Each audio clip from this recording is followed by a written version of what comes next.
live. But how are we doing today? I will wait until the stream alerts, well, anybody that I am here. Let's see if we can get this going right. Oh, I don't know if the camera will support the weight. She can't handle it, Captain. Yeah, maybe not. Maybe we'll have to clip this something like this, maybe? I don't know. Let's see. We can probably get it more like this. Get it, get it, get it. Don't stop. Get it, get it. Something about a plastic kitty.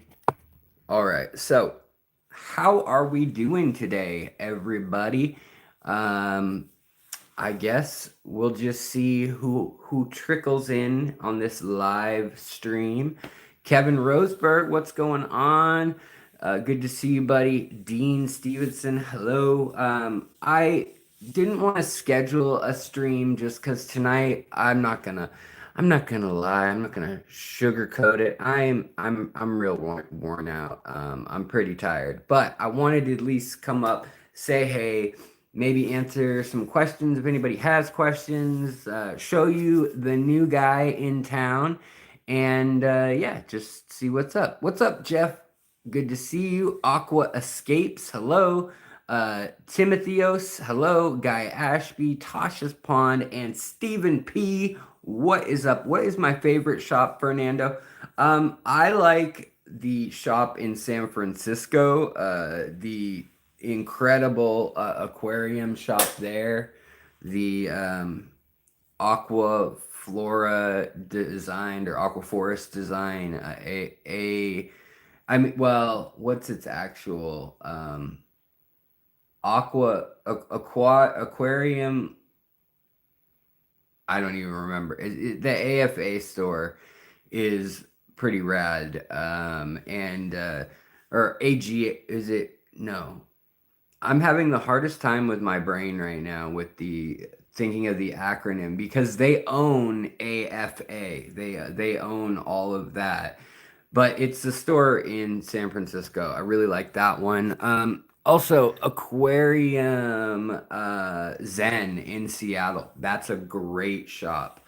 Um, and in my area, I also like Moonlight Aquatic and Aquarium Co-op. I like both those shops. Aquarium Co-op just dropped the prices of most of their fish when they used to be kind of expensive for a little while there, and now they've dropped the price like 20% again. So that's cool.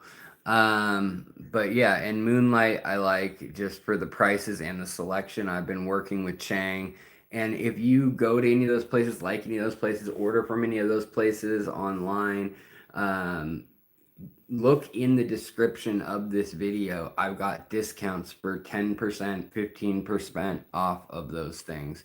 Yeti, what's going on? Elizabeth, D-Rock, what's up? Mike Seidel, good to see you. And thank you for the kind words. I'm glad you like the channel. Um, Jeff says, the new guy in town, did someone get some new goodie? Yes, I got one that you guys haven't really seen yet. Hey, nice light video, by the way. Oh, good. I'm glad you liked the video about the floodlight hack. I guess it's a hack. It's an aquarium hack. Let's take this. Let's get mobile. Everybody be mobile. Sorry guys, my back. But if we flip this around, flippity flip. Let's try to catch him before he disappears. He might already be gone. I might have already scared the little guy. But we've got a puffer. We've got a rare enigmatic puffer. Also, what's going on in the tank is these guys, the ones that don't really have a name yet, the lapis tetra that have that fiery tail, and the blue body on the females. The females have that beautiful blue iridescent body, and the males just get this fiery red. They are. Oh, here's the puffer. So he's the new guy, and we're gonna have to name him eventually. But one of the names I really was digging on. Oh, he's moving quick. He's a little shy still. He knows this bone is something's up with this bone, and he's definitely scared of it. But the name that somebody suggested that I really liked was Peekaboo. I think that's a cute name. But he's a little Amazon puffer or a little green and gold puffer, South American puffer. They've got lots of different names. But he is playing in the tangle of hydrocotyle back there and doing his little thing while all these fish are begging, being beggars. And you can see the rummy nose all doing their thing. And then the imperial lapis tetras, which we could go into it another time what their Latin name actually is. And then we've got the diamond tetras looking their best. Everybody's doing pretty good in here. Black phantoms are looking good.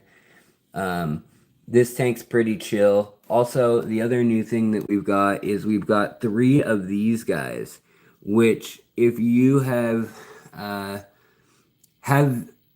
a memory and an eye to remember what an autosynclus looks like, they look like this guy with the black line down the side and the gray body. There's a couple of them. We'll see if we can find one that is at the right angle to check out. But these guys here, these are the marbled and or zebra, sometimes they're called pleco, or not pleco, sorry, auto. And they're about the same size, maybe a little bit broader, a little bit wider than that. And here comes Bob. Bob, come out and come say hi. Bob, Bob, Bob, come Bob. There you go, buddy. Come here. What are you doing? So maybe we'll get the puffer to be that bold someday, but right now, only Bob is so bold. Here's a little female that was born in the tank. Oh, here we go. Here is a normal, if you want to call it that, a normal autosynclus. Black line, gray back, sucker mouth, standard stuff. Well, the other one has a pretty similar body, but the eye has another ring on it. There's another set of paired fins closer than on the other one. So there's the pectoral and the ventral fins. And then the tail and everything even has stripes all the way down, plus those keyholes on the pattern. If we look around, I don't know where the other ones are. Hi, Bob. Again, Bob is saying hi. But yeah, they've got fat little bellies right now, all of them, of all the different species. And there's 3 of the marbled ones and a total of 3 of the original kind, I guess. But we can give them some food since they're all begging actively at the top.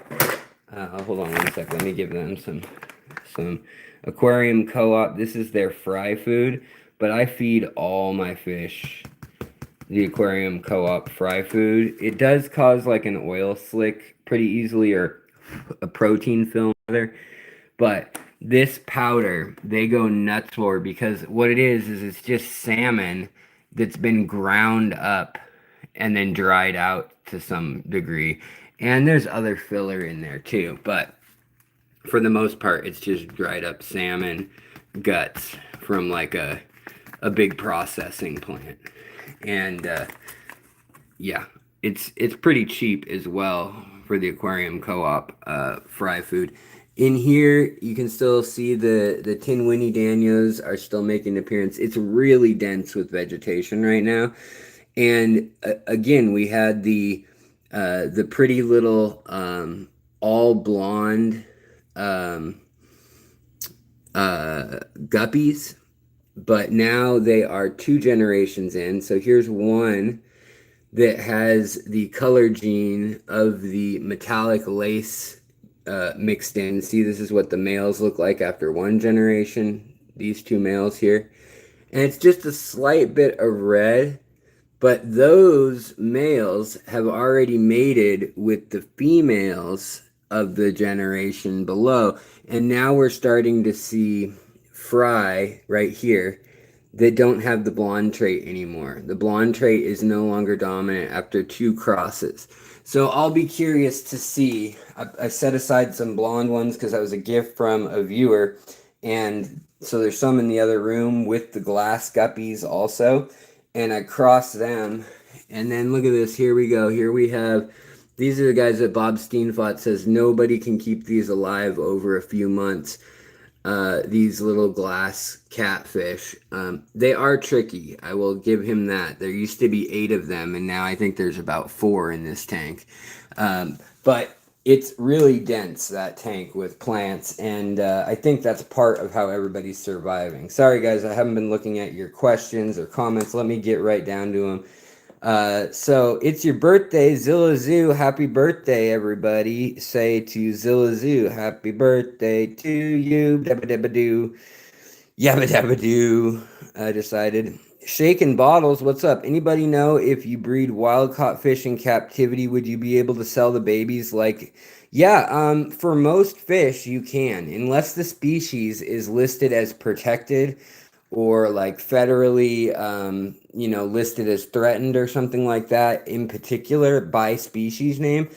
Yeah, you're legally allowed to sell them after they're in captivity. And it's kind of a gray area because who is going to confirm that they were wild at one point and then they were crossed and then now they're, or not crossed, but they bred in captivity and you got them with permits, and then those babies are now free to sell to the fish industry.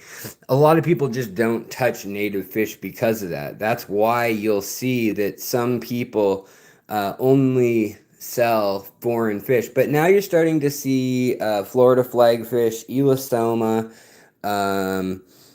You're also starting to see, bluegills and pumpkin seeds and stuff like that in the hobby once in a while. And you'll also see that there are rainbow shiners and rainbow dace are now in the hobby because they have securely been bred out of the Cahaba River into captivity with a state gathering permit license. Florida made it happen and started breeding them with the university down there. Vibes Aquatic, thank you so much, buddy, for the super chat. I appreciate it very kindly. I do. Also, and laws vary state by state, as Jeff Kane was just saying. I got eight Luminatas, and they're so small still. I'd like more, depending on how big they get. I can show you how big they get in a moment. But they get about 2 inches max, 1.5 inch max. And Ryan Massey, thank you so much for gifting a membership, buddy. That's awesome. And that's awesome that I love that Jeff Kane got it, because that guy has given so many gifted memberships over the years. It couldn't have gone to a more deserving dude. So that's funny how that worked out. I guess they know. I guess the computer knows. YouTube is all knowing. Very cool. Cool videos from a cool guy. Fishery, are cherry shrimp yellow in color when first born? No. So they are born pretty much the pigment that they will have later on. It does get more densely pigmented, but you'll notice, oh, there's another marble Otto back there working on his leaf. He's eating. Even the autos like the fry food, this dusty stuff that I just put in. They like it once it's settled. They think it's good and they approve. Here's another one of them. I paid way too much for these guys. I paid $24 each for these silly fish. But I mean, I love Autosynclus. I love what they do. I mean, they're cleaning up the tank. They live quite a while. I mean, they can live up to 5 or 6 years. And, he's helping clean off my Laganandra chocolate. You can see all the spots of algae that are on it right now. Well, he's cleaning and he's cleaned the other leaves pretty much. I mean, much to my satisfaction. You can see that purple chocolatey color that it's named after. What do I think about Apistogramma trifasciata? I think that they are a beautiful apisto, and I love them. They're a little less aggressive than like the McMasterized, but I would say that they are still semi-aggressive. Even for apistos, they're a little bit temperamental, but as long as you give them like 7 or 8 inches in the corner, if you measure that out, or from wherever their nest is, if they get that kind of radius, they'll probably be all right. They'll probably even hang out in a community tank fine. Let's see here. Aquarium Fantasies, Jeff, my package is late. Oh, I wonder what's going on with the package. Now I'm curious. Okay. Same tank with 3 peacock gudgeons, maybe 2 actually. Only ever see 1 female at a time. 1 honey gourami, 10 coolies, 7 autosynclus, 2 vampire shrimp, and 8 luminatus. I think I'm maxed out. I'd say so. Yeah, that's probably maxed out. But it kind of just depends on how they're getting along. It's easy to always add another 1 or 2 of a same species. So if you've already got a bunch of rummy nose, it's easy to toss in a couple more. In my tanks, they tend to disappear into the scenery. I've got the Von Rio tetras here, and I've also got the beautiful orange lemon tetras that are just taking on all the carotenoids I feed them. I mean, look how orange they're getting. They're Bolivian lemon tetras. They're definitely their own species, I would say. They even have a different number of fin rays. Some of them have a yellow adipus fin, which is like, and I didn't say Oedipus. Uh, the adipose fin is that little tiny fin on the back, right next to the tail.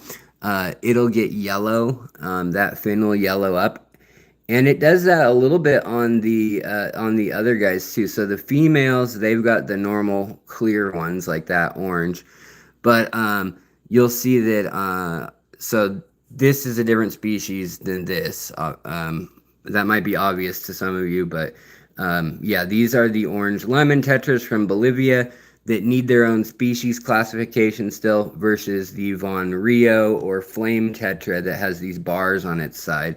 But there's a group of each of those, well over 6 or 7 of each of those, and they just kind of hide. And so they kind of just disappeared, all the ones that I have in there. Come on, Bob. Come here. Because you get so many. Asya, 39 months. Thank you so much for the support. I really do appreciate it. Let's see here. I've got a Blue Dream tank and a Bloody Mary tank and a tank for gold back yellow.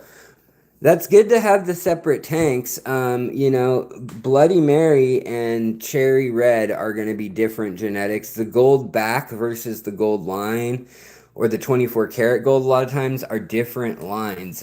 You'll see with those shrimp that Neocaradinas have been bred several different ways to get the same colors now. And so, yeah, that's not a bad idea to keep them separate. Also, here's Peekaboo again, and he's surfing the glass, looking at his own reflection. So he's not as smart as some of the cichlids and gobies out there that can realize if you put a dot on their face, they'll actually go rub on the glass or on the hardscape in the tank, and they will try to get that off, thinking that there is a mark on them. So it shows that they know that that is them in the reflection. Whereas clearly Peekaboo, the little puffer over there, I think I'm going to call him Peekaboo, obviously, he doesn't know that. There's something interesting going on here, and I don't know if this is from chewing or from this power head. My guess is it's from the power head. But look at this. It's like white and spindly. And I think it's just been angled with the here, like the power head kind of pointing at that plant. But if not, there is some crazy, funky mold or something. Now, this plant is called Nicea triflora, and it's kind of an unusual plant. There's another one right here. So look what the stem should look like. It's nice and chunky. It's kind of got a little bit of red hue to it in some spots, versus this is all white. And so it's kind of odd. And yeah, so I'm a little hesitant on what's going on there. I don't see it anywhere else in the tank, so I'm not afraid that it's like some fungi or disease that's spreading quickly or anything, but something odd or interesting going on. All right, let's see here. 26 tanks and counting, Stan, right on.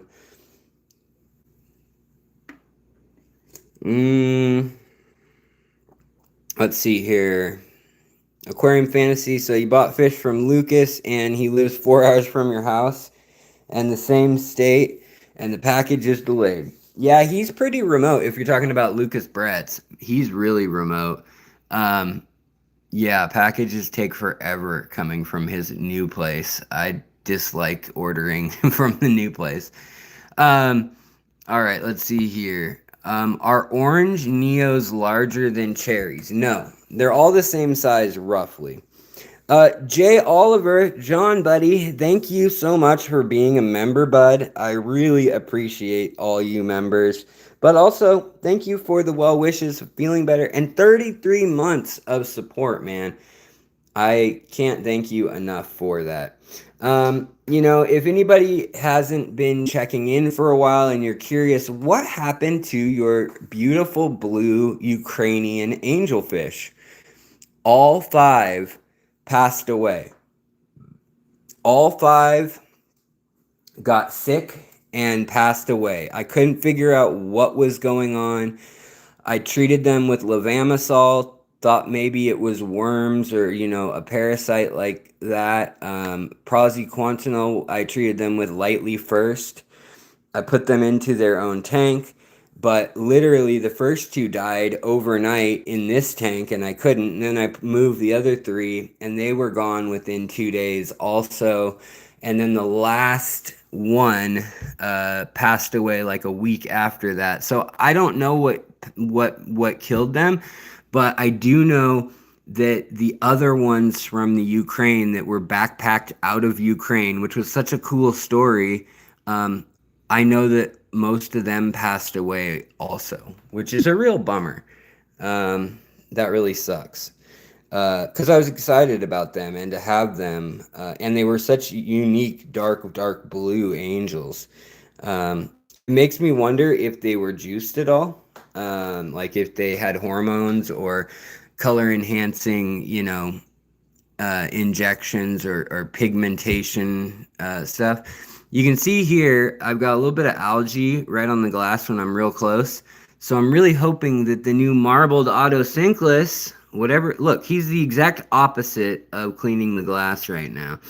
He's like on the leaf. He was on the glass, like smushed his head against the glass, going the opposite way. But hopefully here, these autos, these normie autos, these plain Jane auto synced lists, there's kind of, this one's kind of interesting in that he's got stripes on his tail. They don't all have stripes on their tail. There's actually a subtle difference. These guys have stripes on their tail, and they've got the gray top and the line down the side. There's actually over a dozen autosynclus. These guys have the stripes in their tail and all down the body, and they've got dots in the stripes. They've got circles in the stripes, kind of. And there are some out there apparently that are just zebra striped. I haven't personally seen them. I've seen them in pictures though. Big Steve's Glass Boxes, what's up? House of Pisces, what's up? Dino Sauce, what is going on? Having a sip of Dr. Pepper Cherry. Thinking about adding red shoulder severum to your 4-foot 120 rummy. Wait, 120 W rummy nose and 5 red hump geophagus. Do they eat plants? I think that they will. I don't think that they do it as like a hobby or a job, but I think that they will munch on plants once in a while. Hey, look, all the Equus pencilfish are kind of popping over here. I don't know what they're doing. I don't know what they're planning. I think that they have a plan here, though. Look at this guy. He's got like a really nice red little anal fin there. There's another one that's got blue and red, and then there's one that doesn't have anything. I think that one's a female. But there's one of my Equus pencilfish that's actually a unifasciatus. Hey, and by the way, there's another one of the marbled autos back there just doing his thing. I really think these guys are almost as cool as like a pleco. They stay so much smaller though, which is really fun. I'm thinking about doing raising some of those pit bull plecos. They're super small. They only get it like this size. They only get maybe 2 inches at max. So I was kind of thinking about like what are the smallest pleco breeds out there? And I used to think like the Peclotia or Peclodia, the like leopard frogs. Those are, I mean, those are wide, but they're only like 3 inches, maybe 4 inches max. There's also the snowballs though. And some of the snowballs that are out there, there's a lot of snowball plecos, but some of them stay very small. Pretty cool. Let's see here. The Coast Club, D-Rock. The Coast Club is a good club for sure. I got a 5-gallon tank, says Jack 1234 or 1235. I got 5-gallon tank. I got one betta, one nearite snail. What kind of fish would you put in with him in his tank? In a 5-gallon. Well, let's take this light back into. This is the light from earlier today. I'm about to unplug.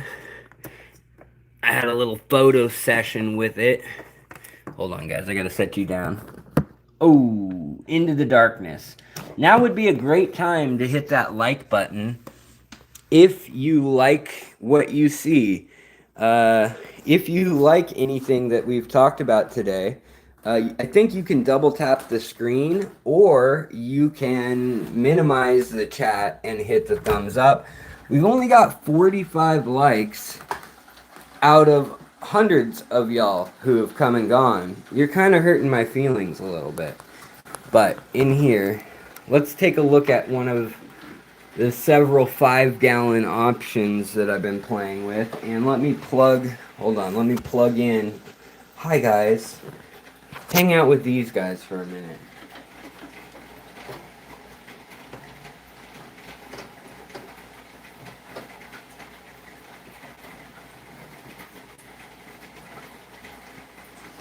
Okay, let there be light. Ta-da! Oh, you guys aren't even seeing it. Okay, let there be me. No, let there be light again. So, in 2.5 gallons even, let alone a 5-gallon, like up here, you can do a lot of different things. I think that, if you've already got a betta in there, you could do a couple male endlers. They stay pretty small. You could just do males. You could add a couple shrimp. The shrimp might get hunted down and eaten by your betta. That's actually pretty likely. But the other thing you can do that does really well are any sort of little micro rasbora. So whether you get chili rasboras like these guys, or phoenix rasboras, or even some of the little Danios, like Tin Winnie Danios, or these little mustache Danios, you can do quite a bit. You could also get Ember Tetras, like the orange little guys. You could also get, something like what other small tetras are there? I mean, there's Mate tetras. There's which are these blue guys that keep darting back into hiding. They're all shy right now because I haven't been in here all day. Um, oh, you could get these guys right here. You could get some lamb chop or SB or Rasbora het. They're pretty. Let's move here. Let me move some of the plants and you'll see the true color. See your true colors. Kind of this iridescent, kind of bluish purple. Oh, already it's back. Stupid duckweed. I need to clean out all this duckweed. But these guys are pretty cool, pretty small. It's as big as they get. These ones are like maxed out size-wise, definitely. But they're cool. So any of the small rasboras is what I would recommend for that 5 gallon. You could put an auto in there if there's enough algae growing, but that's really up to you, and who knows if there's enough space. It's so hot in there. I don't want to hang out in there. So I'm coming back to the couch, my friends, to the lazy couch. One of these days, we're going to get poodle plecos. Yeah, someone will breed them. Oh, okay. Para-autosynclus eplei is a small one, but they're not an L catfish. So, yeah, so they're like an auto subspecies, huh?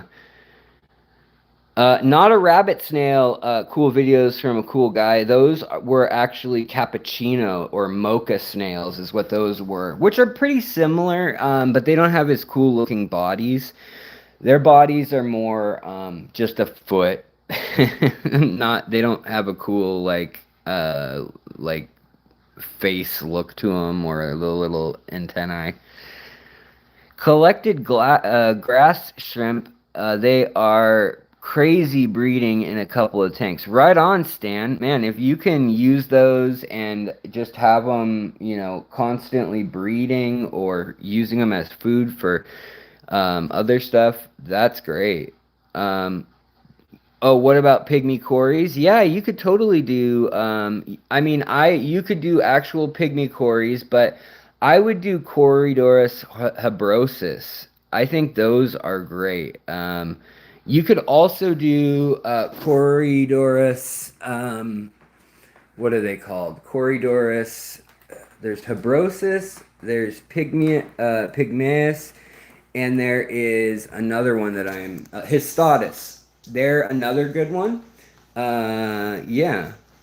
Alex, I added too many stem plants to your 20 long over a week ago. Last night I noticed two juvenile sword tails shimmying. I checked the pH and it's 6. What can I add to raise? Ooh, yeah, that's so you're gonna need to add some to that if your tap water is hard at all.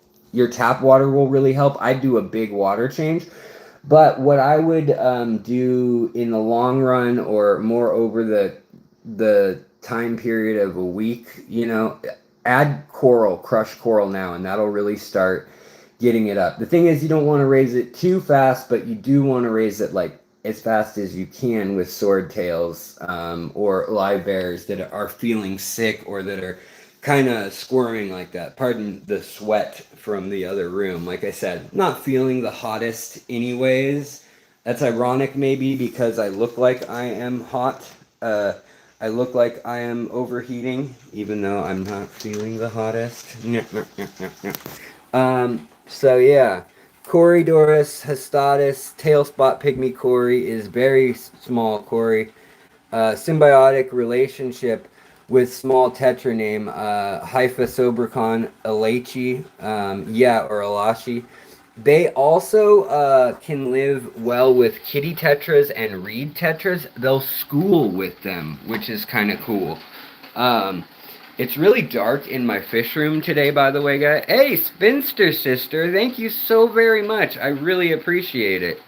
Sodium bicarbonate will do it quickly, Andrew says. Yeah, I don't know how much to add, so I don't want to like say that, but like Google it and figure out for your volume, and slowly bring it up if you can to like 7.2 or 7.3 would be ideal in the first jump, but don't bring it all the way up to like 8. You'll shock them and or any other fish. But yeah. Um, so thank you so much. I really do appreciate that, Spinster Sister. So these shrimp are the 24 karat gold line ones, and you can see like their saddle when the females are getting ready to have another round of babies. Like this one's saddle is bright yellow there versus like the males, which are more kind of like your typical like see-through yellow. But here even you can see there's one that has some eggs on her belly. She's going that way. Kind of hard to, well, I guess she's not gonna share the eggs with us. She's got eggs right on her belly, just a few.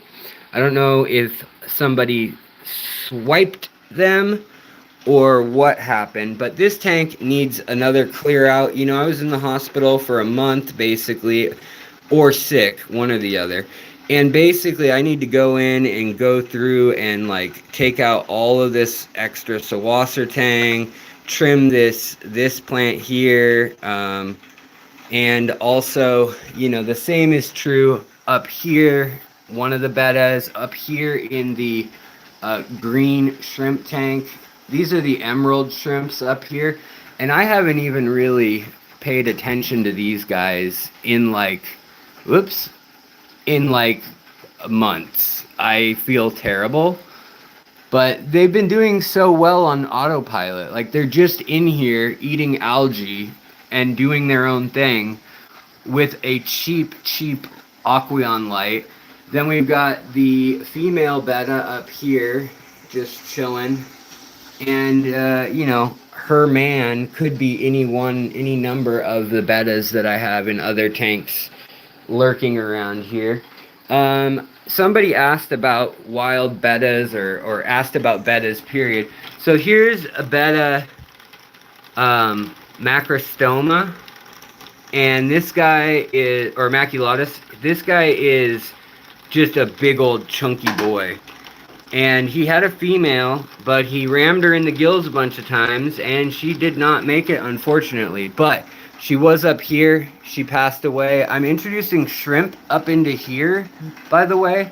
So we'll see how that goes. I don't really know how that's going to go, but I hope it goes well. And here we're doing I'm trying to replicate the dry season, so we're letting the water drop. We've turned the filtration off for a day or two.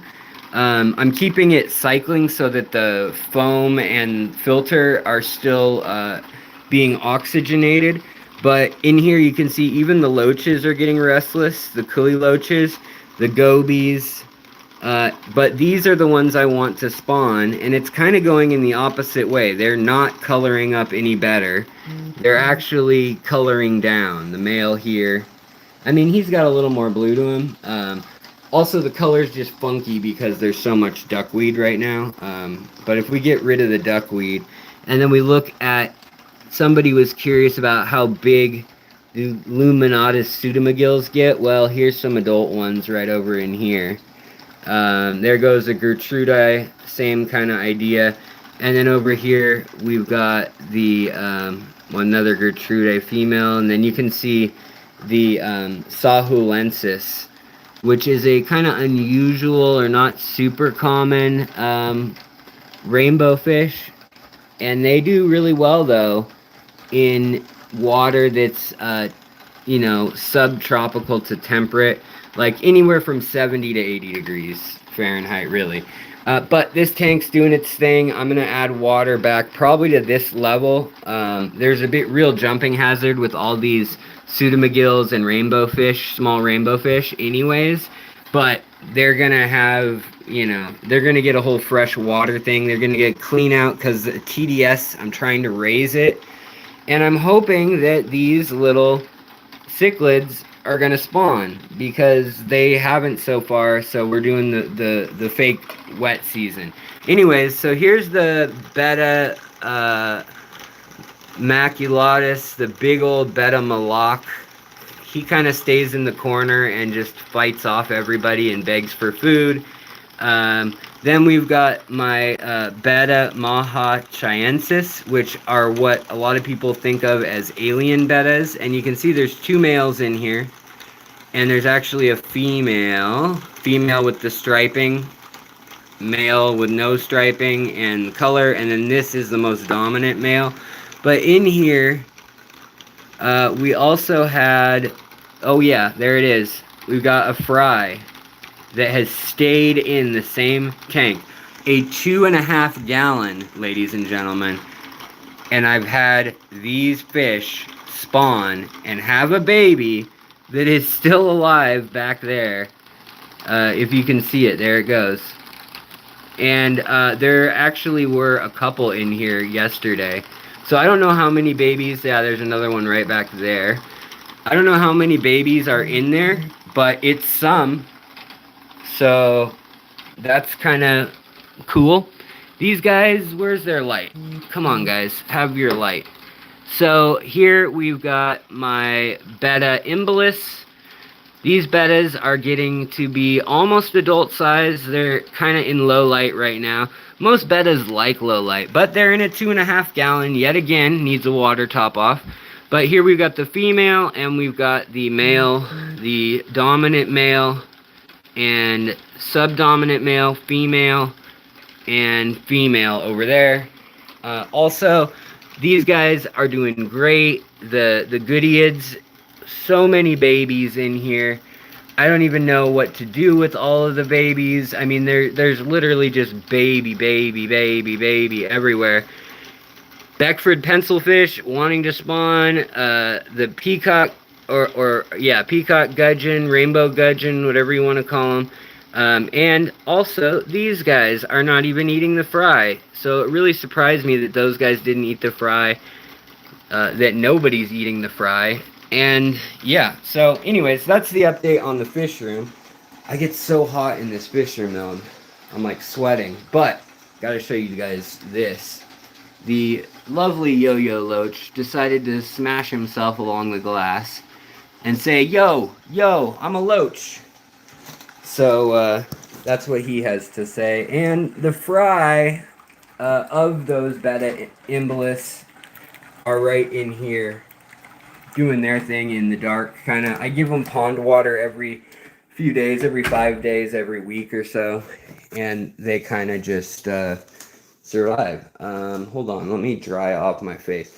My wife is at a movie with her friend, and she is texting me right now that somebody pulled the fire alarm, I think. Hold on, let me see what she said. Oh, yeah, my wife just texted me, and she's at a movie downtown Seattle, and somebody pulled the fire alarm. Oh, that's a bummer. She just paid, like, however much money to get into the movie, and somebody pulled the fire alarm, and the fire trucks are there, and they're all standing outside, and it's pouring rain right now in Seattle. It's only 62 degrees. Pretty crazy. Justin Nielsen, thank you. I'm glad you think that I'm a wealth of knowledge on something.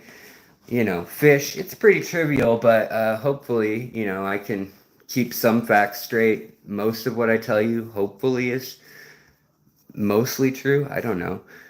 Can you talk about those steel stands? I'm thinking of getting a rack of 40 breeders. They're $130 at Home Depot. Yeah. So, definitely, Tyler Oliveira is a dirtbag. I'm sorry, he is. The guy he had on his channel with him, the crime specialist, is just a right-wing pundit, which is fine. But he pretended to be a homeless advocate outreach guy when he's right now fired for embezzling $40,000 of the city of Eugene, Oregon's money.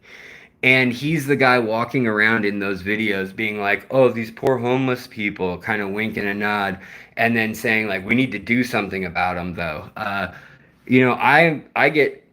don't want to go into the topic of how bad that issue is in Seattle because it has become like insane, the homeless issue, and all the different trouble regarding that and the policies regarding that. It's crazy, but um, that was a really, really bad video. Like it was not accurate, not representative of life at all in the city.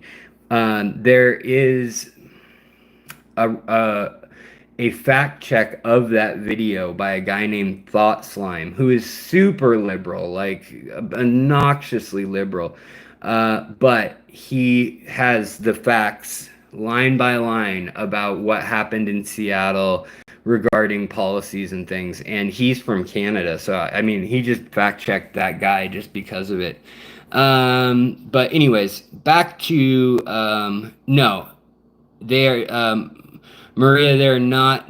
Nobody's handing out any sort of illegal substances, and in fact, um, in Seattle right now, for a while they had a kind of look the other way policy because they were so overcrowded in the jails, and because we only have 300 cops in the city working right now, 300 to 400, and we need 700 to 1,000 according to like years past and just like the review boards what they said, but everybody's leaving Seattle since Seattle's not a good place to be a cop according to most cops. But any case, no, nobody's handing it out or anything like that. It's just there was a very permissive attitude for a while, and now they're arresting anybody they see with it in public, like the rest of the country. But yeah, the videos are really misleading, and also like we're there on a day of a publicity stunt that involved some people giving stuff out who are still in jail. It's been like a year and they're still in jail. And same with the guys up in Vancouver. That guy is actually no longer alive. He uh, decided to check out while in jail when he gave out stuff to homeless people as a protest move, saying that we shouldn't criminalize being homeless or using substances, whether you agree or disagree. But then they put him in jail, and 3 months into his jail stay, he checked out permanently, unfortunately. But yeah, it's crazy though. There is a big problem here, but it's not at all like that video makes it look. It's confined to certain areas, and they're really bad, but you don't get impacted unless you go to those very specific, well-known spots in town, which is kind of like most cities. You're not going to get into trouble unless you go looking for it. You're not going to accidentally pop into trouble with that kind of thing. Anyways, so back to people watching about fish and stuff. I was gonna say, that what was I gonna say? What were we talking about? Oh, how rainy and how my wife was in the movie theater and somebody pulled the fire alarm. So I had just wanted to pop on here and say hi. But yeah, it's Seattle's. It's a crazy place. It's weird that it's rainy. It was 90 most of the summer, like 80 or 90 somewhere in there, and it's just cold and rainy. The one week my poor wife decided to take off, other than when she was with me in the hospital. She works right by the hospital and was able to kind of go over to work for 2 or 3 hours in the morning and then come visit me and talk with my doctors and stuff. But now, knock on wood, the only issue I have, and Hawk Bach, hello, and get get things. Mark, what's up? Hold on. You've got a red lotus, has red leaves and rounded edges and actually a crinkly surface. New leaves grow in my tank that are much darker, almost purple, pointed and smooth. Yeah, that's normal. They'll grow like that and then they'll come to the top and they'll get wavy and the purple will probably wear off or stay on the underside and green will grow on the top or red will grow on the top. If they are triangular leaves with 3 points, that's probably like the Saturna or one of those dwarf aquarium lilies that's like sometimes they say a lotus or like a fire red or a there's a bunch of different names for kind of the same few plants. And then here, I'll just show you. I'll go back in the hot room. Uh, then there's also, hold on. There's also this type.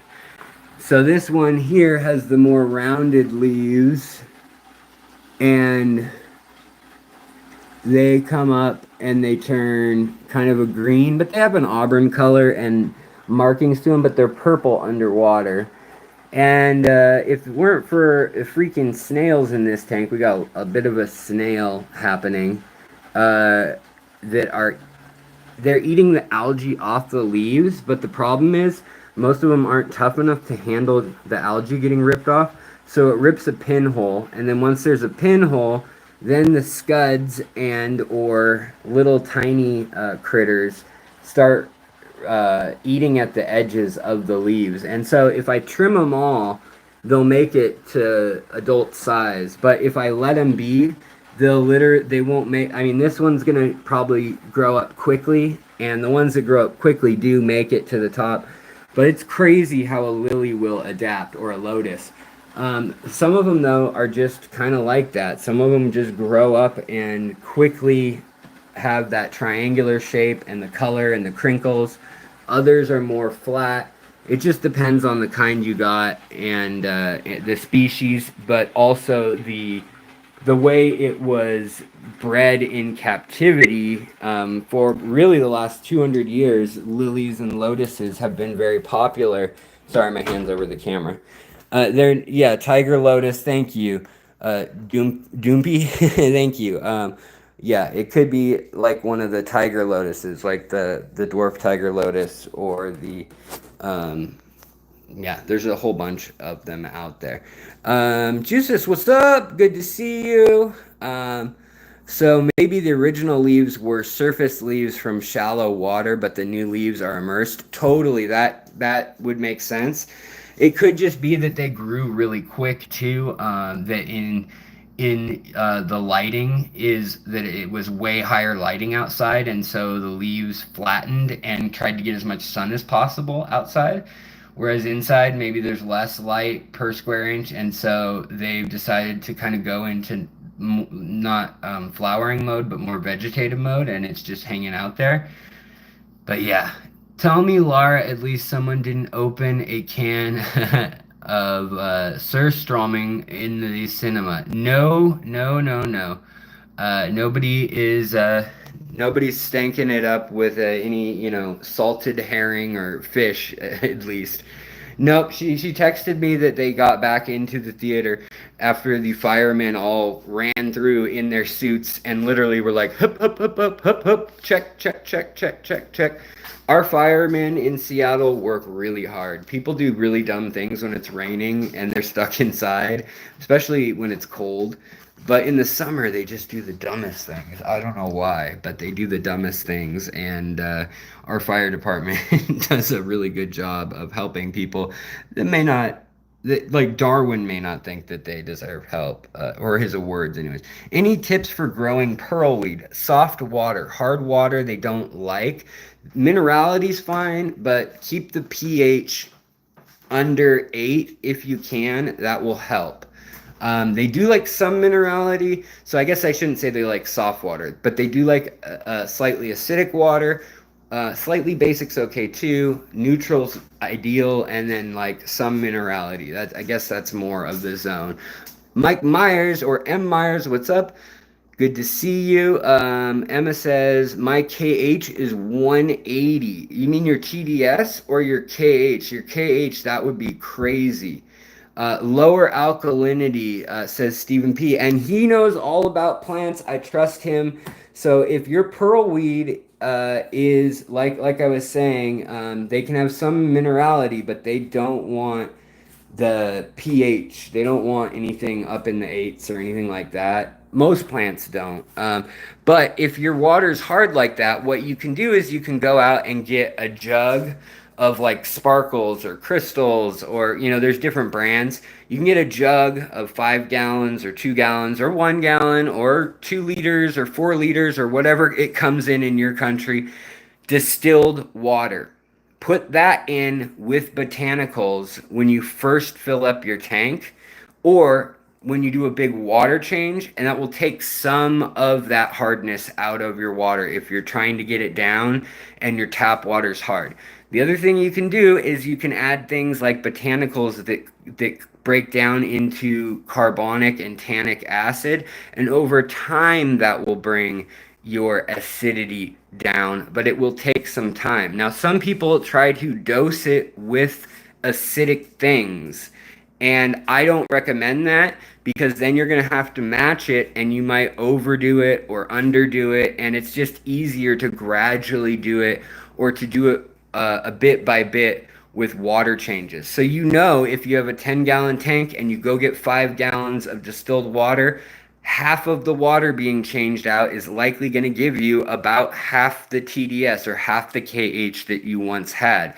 The thing is, you're going to have some buffer in it if it was hard water or alkaline water already. You've already got some sort of calcium and or carbon in your water, or carbonate. And you then probably want to have something to help maintain a bit of the alkalinity. Now, you don't want to just put RO water in totally, because it has no buffer at all. It needs some carbonate so that it doesn't swing. It's kind of a big topic, but yeah. Yeah, Andrew, I think you're right. So it's probably, yeah, almost 10 DKH. Yeah, I think so. Good conversion work. Thank you. Sorry, I couldn't, in my head, I'm like, I don't know what that is exactly off the top of my head. Okay, Truth Freeze started new pond leaf litter in a quart jar to grow micro zooplankton. Cool. I would let it stay open to the air, or open it every few days for air, because your aquatic life needs that too. I'm sorry I'm pacing. My leg is just really painful right now. So I'm trying to stick with you guys, and pacing is my way of coping. It's how I edit videos as well. Mick says, yep, or strictly regulated. Tomorrow, my neighbor is having a national. Oh man, that is stinky. Stockholm, you guys are having a Surströmmings party. Okay, all right. Well, good luck. Get your gas mask on, I suppose. I'll try and see what I can do. Okay, Emma, cool. Andrew, thank you, buddy. Appreciate it. Sketty, hello. Good to see you. I'm glad everybody is seeing each other and happy. The challenge with pearlweed at high alkalinity is the initial conversion phase from immersed. It's a rough ride. Steven, that's a good point. Pearlweed, as rough as it is, people like Lucas Bretz always say, like, it's indestructible, it's great, he has hard water. He has gradually worked from Illinois to Florida, or Indiana, I guess. Indiana. He was in Indiana, outside Indianapolis, my bad. But he slowly had that same strain, then brought it down to Florida, and he's kept it aquatic the whole time. So his stuff has adjusted slowly. And even then, I bet it was a bumpy ride. He didn't have a ton when I first went there, and it was only 3 or 4 months old. But he had a lot of other plants that are okay with hard water. I have a video called 25 plants that love hard water, or that like hard water.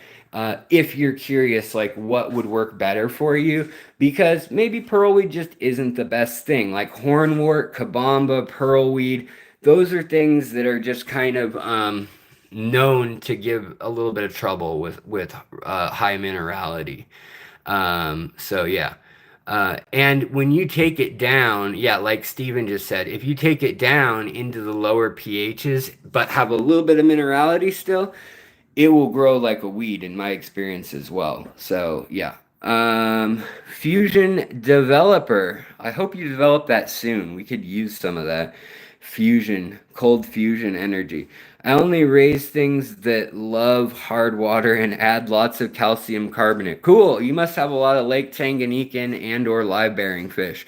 I do want to have more live bears, more weird live bears is my goal in the near future. All right, I'm gonna get out of here soon, but Adam says, fishery, what's the longest you've kept Daphnia or similar species go culture going, and what are your tips for long-term culturing? So my main tip is to have more than one culture. Don't put all your eggs in one basket. If you can, put them outside because they like cold air at night. They'll go down and hide in the leaf litter, and they'll come out in the day during the evening and during the morning, and they'll actually shift. And sometimes you'll see a big cloud of them doing super well. And other times you'll be like, where are all my Daphnia? So if you can allow them to be outside, they really do like that night and day shift and the oxygen exchange between plants and all that nutrients that shifts makes a big difference to them. But I do keep them inside also, and I leave the light on for 15 hours on low intensity. So like a low power Aquarium light or something like that. Let it build up lots of algae. And what I do is I put lots of duckweed, I even add a little bit of fish food. And I think, what do I want in my fish at the end of the day? And I add little bits of that to my scud container and to my paramecium container and to my Daphnia container. Daphnia are probably the most fidgety about being raised indoors.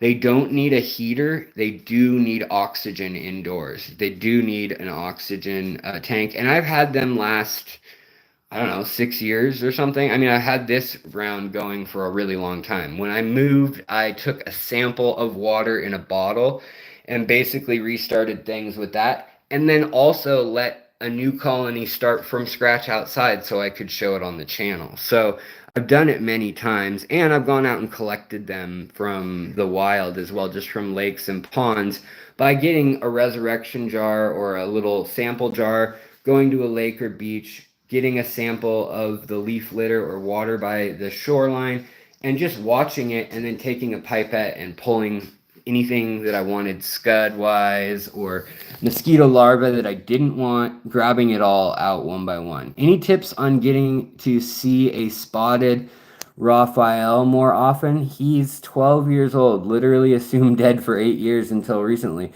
Getting things marked. That is, yeah, feed at night if you can, when the lights are off, and then come out with an LED flashlight that has a narrow beam. So your phone might work, but you can get LEDs like this one here that are really very narrow banded, and I use that all the time and go see what my fish are up to at night. And your catfish is nocturnal. Your Raphael catfish, they're all nocturnal. So perhaps feeding at night, some bloodworms, you'll see them. And then if you can get them used to you fiddling around in the tank with like tongs to give them worms or a turkey baster to give them bloodworms, and mix the bloodworms in with tank water, like get a cube or break off a piece of bloodworms that you've got frozen, and not the dried kind, use frozen ones, make it a real treat for the fish, and then scoop up a cup of aquarium water, and that's going to be acclimated to the temperature and the TDS and all that stuff, pH that you need. Then just put a cube or two of the bloodworms, or however you break off a piece of the bloodworms that are frozen. Let them thaw out in that cup of tank water, in, a liter of tank water or something, or a pint of tank water. And then use that, either a turkey baster, or you can even just pour it in.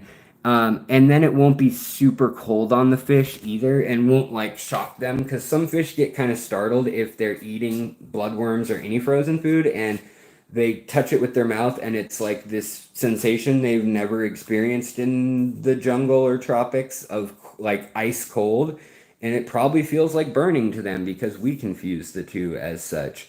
Mick says I need to start rebreeding my Beta album marginata and Maha chiensis. I've kept them in pairs separated a month to give males some rest from spawning. I hear you. My bad, not Maha chiensis macrostoma. Oh, you got them too. I hear you, man. You're tired over there. I feel it too. I'm feeling tired as well. Alex, your last live stream was amazing. You learned so much. Oh, good. I'm so glad to hear it. Tonight, maybe not so much. Tonight, we're kind of hanging out. And Mark, good luck with feeding that Raphael. They're a cool fish. I hope it comes out more. Yes, I support Jenna's side. No idea what I'm saying, but Jenna, you are right, or Jenna is right, and yeah, okay. Jenna is Jenna. You rock. Love you. You're in the right. She's a hoe for show. Whoever the other, whatever's happening. Did I do that right? I don't know, but I do love you all, and I hope that you all are doing well because everybody out there is worthy of love. I don't care what you've done. I don't care where you've been. Don't care. As long as you love me, who you are, don't care where you're from, or however that whole thing goes. I'm basically a Backstreet Boy, is what I'm saying, Jenna. Alex, when will you do another live stream? Where I pick like a topic and go on about like gobies or something. Is that what you're talking about? Or when we shop for and look through species that are new? What kind of live stream? I forget what we even did. But I will probably do one structured live stream on Tuesdays, ideally, and on Fridays, I usually do like an open-ended ask questions hangout type live stream, and we'll look at tanks and so on and so forth. So yeah. Let's see. Spinster Sister Fishery. I just retested my swordtail tank and it's 7.6. Can I mix Expel P and General Cure? You can mix those. If you just shifted the pH that heavily and now you're going to add meds, you might want to wait a day or two unless they're really wasting and doing really poorly, like at the top gasping. I'd do it tomorrow because 7.6, that's a fine pH right now for a swordtail. They'll be okay there. And I would do it tomorrow just because it's a lot of shock and stress on their system. And levamisole, the active ingredient in Expel P, is a pretty hardcore dewormer that dehydrates the worms, and it can confuse neuron signals in the worms and potassium ion channels, and it can do the same to fish with their electrolytes and things. Even though they do that like osmotically regulated, not cellularly at the same level as worms. But I'm just saying, yes, you can mix those. Yes, you can use those.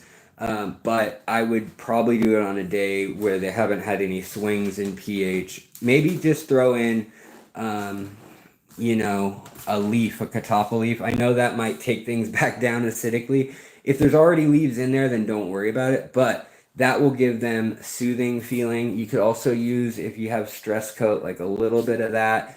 I'm not big on all the chemicals and things, but like one leaf or something shouldn't change the pH a ton, and it should give them some soothing if they were reacting to the pH being too low and kind of an acidic burn. In that case, Emma, you could do that. But yeah, if it's not too big of a switch, if they didn't go through that pH switch today, if that was a few days ago or something, and you haven't done anything to the tank today, then you can give them those meds. But I'd keep an eye on them. They're strong meds. Dose on the low end of the spectrum. If there's a spectrum, like a 1 to 1.5 teaspoons per 10 gallons, go with the 1. Or slightly under the dose sometimes. because you can always retreat with dewormers, and it's not something that's usually going to kill your fish in like a day or two. It's going to take weeks usually. So you can be a little bit on the cautious side and maybe clear them out, fully with less damage or stress on their body. That's my thoughts. Guys, before any more questions pop up, I think I'm gonna skiddy-dee-dee-dee-dee-dee-dee-daddle. And thank you all for being here, for watching the new video that came out today on where to get cheap lights. If you're into that kind of thing, I do appreciate you all so very much. Members, super chatters, guys just watching review, people who are watching the replay later, and all of you that are just lurking. You guys are where it's at. I appreciate it so much. Everyone in this community. Almost done now with the Discord. It's pretty much ready to go. We're just kind of talking about some last minute settings between mods and stuff. So that's something to look forward to for those of you who want the Discord to be ready. All right, you guys, have a wonderful evening. I might be in the chats in some other streams later this evening, but I will see y'all around. Take care of your critters. Take care of the people around you, your plants, your fish. It'll all come back to you tenfold. But of course, you got to take care of yourself long enough that you can do those things. And I got to take that to heart as well. So thank you so much, you guys. And I will see you later. Have a wonderful evening and weekend. Bye! I'm blue, da ba dee ba ba da, da ba dee da ba da. If I were green, I would die. If